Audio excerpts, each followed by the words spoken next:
Et les récentes dispositions prises par le gouvernement princier ont fait clairement apparaître une volonté de maintenir également l'accès à la culture. C'est en ce sens que la direction des affaires culturelles, en collaboration avec d'autres entités de la principauté, a décidé de lancer Culturez-vous. Bonsoir Françoise Gamerdinger. Bonsoir Émilie. Les mesures sanitaires en principauté permettent à la culture de poursuivre ses activités. C'est une bonne nouvelle. Oui, c'est une excellente nouvelle et les entités culturelles en ont profité pour se réunir autour de la direction et de proposer au public monégasque de pouvoir venir découvrir tous les spectacles du mois de novembre à un tarif unique. Et nous allons donc sortir un programme complet afin que le public puisse réserver ses soirées à la fois pour l'opéra, pour l'orchestre, pour un spectacle au Grimaldi Forum, pour le Théâtre Princesse Grace, pour l'Institut audiovisuel. D'accord, un tarif unique de combien, Françoise? De 5 €. Et cela demande beaucoup d'adaptabilité de la part de tous.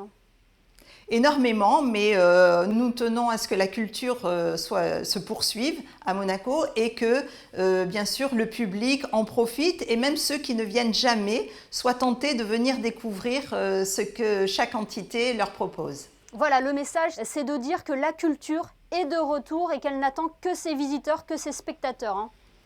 Oui, tout à fait, parce que également il y aura les musées, la gratuité dans les musées. Donc je rappelle une magnifique exposition à la Villa Saubert, au musée d'anthropologie préhistorique et également l'exposition sur le quai Antoine Ier, l'exposition de la direction des affaires culturelles des portraits filmés de Charles Frégé.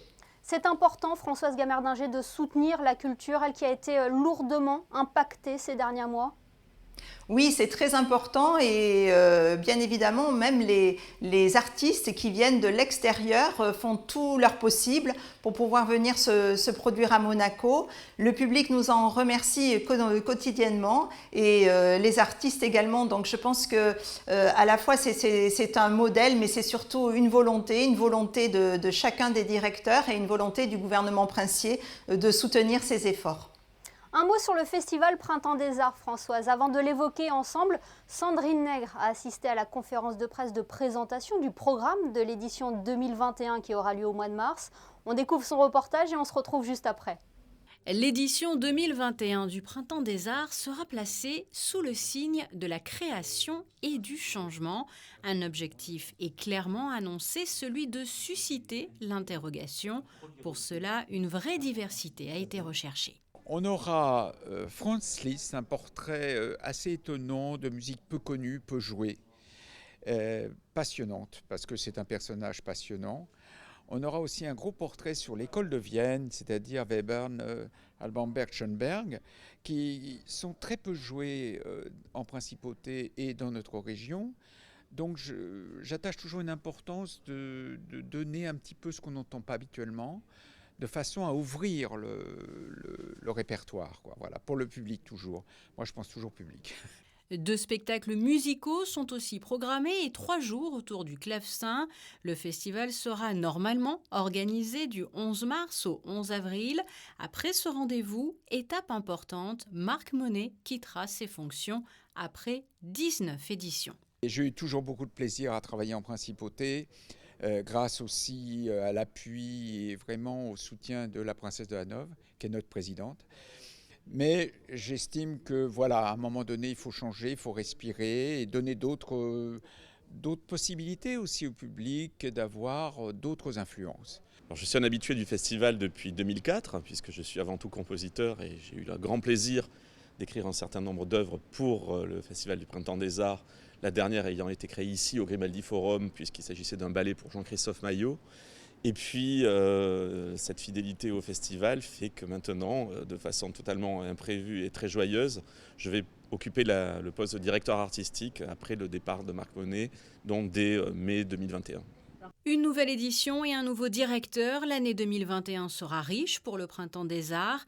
Bruno Mantovani entend mener son travail autour de notions qui lui sont chères, la modernité, le regard sur l'histoire et l'expérimentation. Françoise Gamerdinger, on vient de l'entendre, une riche programmation et un nouveau directeur pour le festival. C'est important aussi de se projeter vers l'année prochaine. Oui, tout à fait. Chaque entité se projette, et plus particulièrement le Printemps des Arts, puisqu'il est toujours le premier à présenter son programme avec la renaissance du printemps. Et Marc Monet nous fait un dernier cadeau pour cette année 2021. Et nous venons de découvrir aussi le successeur du directeur qui nous a accompagnés toutes ces nombreuses années et qui avait vraiment mis sa patte pour ce festival. Son successeur s'appelle Bruno Mantovani, il n'est pas inconnu de la principauté, hein, Françoise? Non, tout à fait, parce que le Printemps des Arts, justement, lui avait fait une commande et Monsieur Mantovani a déjà travaillé plusieurs fois avec Jean-Christophe Maillot pour les ballets de Monte-Carlo. Merci Françoise Gamerdinger d'avoir été avec nous. On le rappelle donc, un tarif unique qui va être mis en place pour assister au spectacle et puis découvrir les expositions gratuitement dans les lieux culturels de la Principauté.